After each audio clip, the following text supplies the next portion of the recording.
Assalamualaikum warahmatullahi wabarakatuh. Selamat siang teman-teman dan Bapak.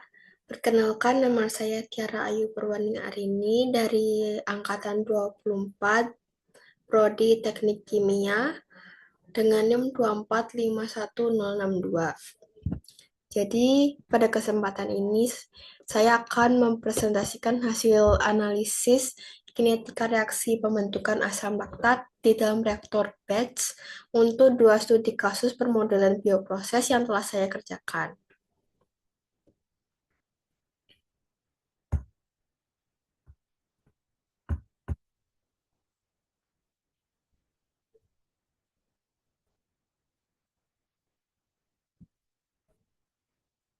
Jadi, pada soal yang pertama itu kita mensimulasikan reaktor batch volume 10 liter dengan kondisi awal glukosa sebesar 40 gram per liter dan biomasa awal 0,1 gram per liter tanpa adanya produk awal di awal reaksi. Laju pertumbuhan spesifik atau mu diasumsikan konstan pada 0,20 per jam. Untuk memodelkan pertumbuhan biomasa, karena nilainya konstan, kita memakai bentuk terintegrasi dari persamaan pertumbuhan eksponensial murni, yaitu xt sama dengan x0 dikali eksponen pangkat mu dikali t sama dengan 0,1 dikali eksponen pangkat 0,20 dikali t. Pada jam ke-20 persamaan ini sebesar 0,1 dikali eksponen pangkat 4 yang setara dengan 5,41 gram per liter.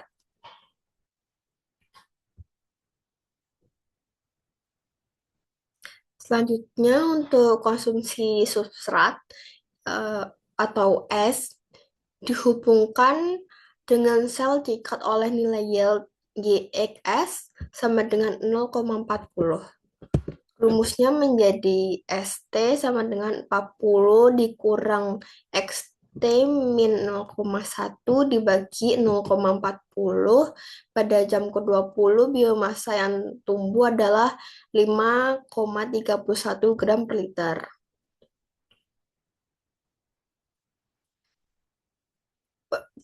Ketika dibagi 0,40, nutrisi yang dihabiskan sel adalah 13,275 gram per liter, sehingga menyisakan substrat sebesar 26,6 gram per liter. Sementara untuk pembentukan produk atau P dari rasio diferensial DP min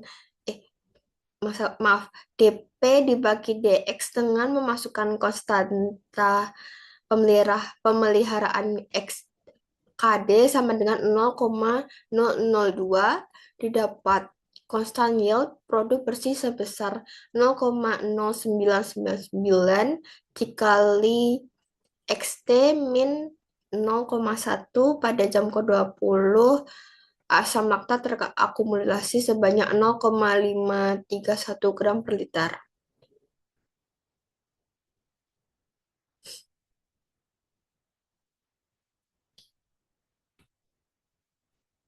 Dari plot grafik yang telah saya buat, kurva biomasa berwarna biru dan produk berwarna hijau. Melengkung naik secara eksponensial membuktikan pembentukan produk bersifat grow association. Sebaliknya, kurva merah substrat meluncur turun poin kritis yang perlu kita sampaikan adalah kurva substrat ini belum menyentuh angka 0 pada jam ke-20, melainkan masih tersisa melimpah di angka 26,6 gram per liter. Ini adalah bukti bahwa sistem kultur pada soal nomor 1 masih berada penuh di dalam fase eksponensial yang dan sama sekali belum mengalami keterbatasan nutrisi.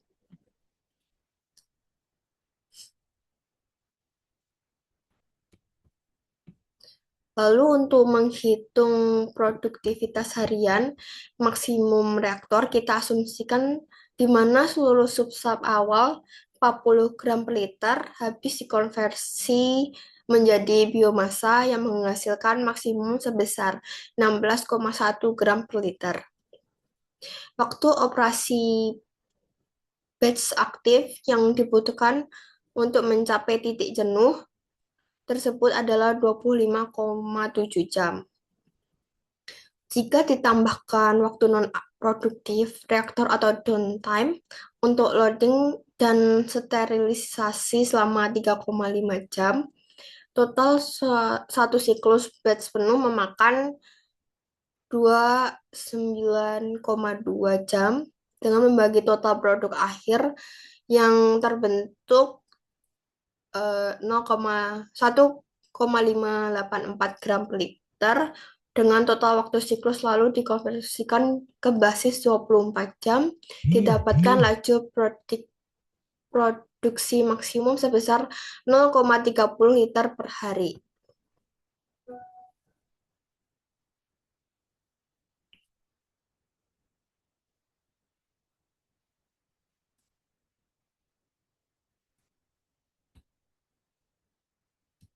Lalu lanjut ke nomor 2, pertumbuhan mikroorganisme kini dikendalikan oleh model monod dan pembentukan produk menggunakan model campuran Leeuwenhoek-Pierret.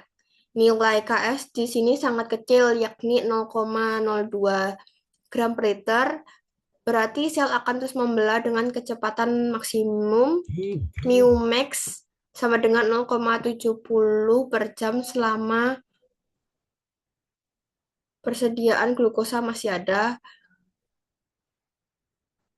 Lalu secara stokiometri, biomasa maksimum dapat dibentuk dibatasi pada angka 0,20 ditambah 0,50 dikali 10, yaitu 5,20 gram per liter. Titik balik kritis di mana glukosa habis total dapat dihitung lewat rasio algoritma pertumbuhan T, yaitu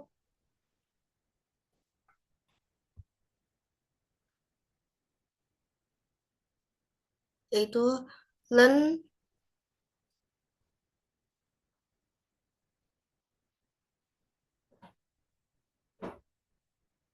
yaitu len 5,20 dibagi 0,20 dibagi 0,70 mendapatkan 4,65 jam.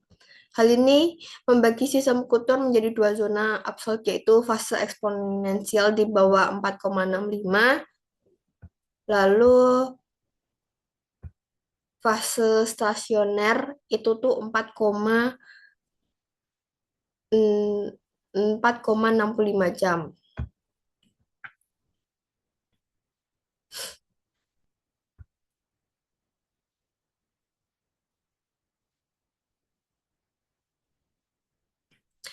Lalu karena persamaan diferensial biomasa substrat dan produk pada model monod ini saling terikat satu sama lain, kita tidak dapat menyelesaikan dengan integrasi matematika sederhana di atas kertas untuk keseluruhan waktu. Oleh karena itu, kita menerapkan metode numerik Runge-Kutta-Orde 4 atau RK4 dengan ukuran langkah interval waktu delta T sebesar 0,1 jam. Jadi, kenapa kita memilih RK4 ini? Dia memiliki kelebihan yaitu kemampuan meminimalkan error simulasi bioproses pada setiap langkah waktu. RK tidak Rungkuta Order 4 tidak hanya menghitung satu kemiringan turunan, melainkan mengevaluasi 4 titik kemiringan prediktif secara bertahap, yaitu K1, K2, K3, dan K4. Kemudian mengambil rata-rata pendekatan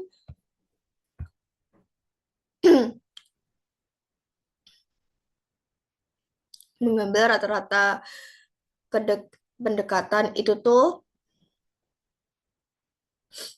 Prediktor karakter tingkat tinggi ini memastikan simulasi kita tetap stabil, presisi, dan tidak mengalami error numerik yang bergeser, terutama pada jam ke 4,65 serta kurva mengalami pertahanan tajam akibat substrat yang mendadak habis.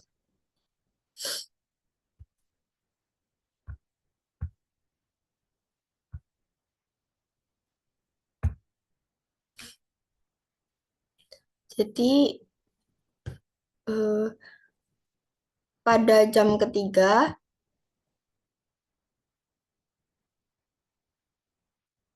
jadi pada jam ketiga itu kultur berada di fase eksponensial di mana sel tumbuh mencapai 1,63 gram per liter, produk terakumulasi sebesar 0,184 gram per liter. Namun lihat pada jam ke-6, 9, dan 12 merupakan fase stasioner karena glukosa sudah lenyap menjadi nol, pertumbuhan sel terhenti, sehingga nilai biomassa terkunci flat di angka maksimumnya, yaitu 5,20 gram per liter.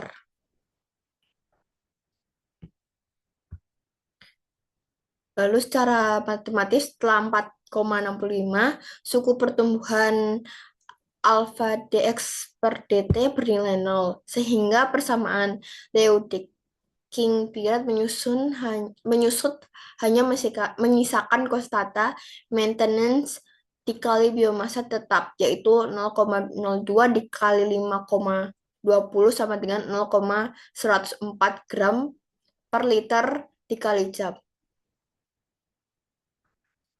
Sel-sel bakteri sudah berhenti tumbuh ini tetap menghasilkan asam laktat secara konstan demi mempertahankan kelangsungan hidupnya.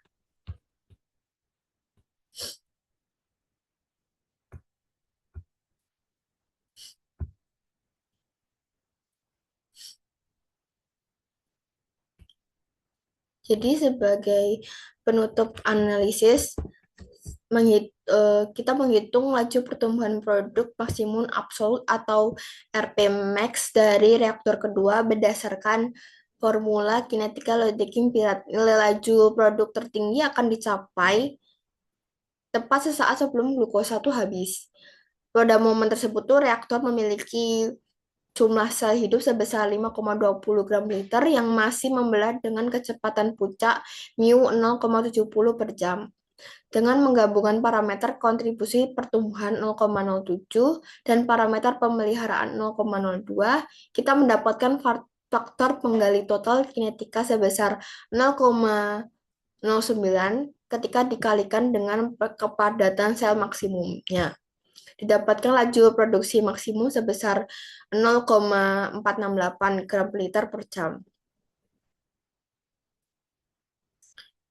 Jadi integrasi komputasi komparatif antara metode analisis dan numerik Rungkuta Ode 4 ini membuktikan akurasi permodelan bioproses yang dikerjakan telah memenuhi kaidah teoritis genetika fermentasi mikroba. Jadi cukup sekian penjelasan dari saya terkait kasus 1 dan kasus 2. Terima kasih atas perhatian Bapak dan teman-teman semua. Wassalamualaikum warahmatullahi wabarakatuh.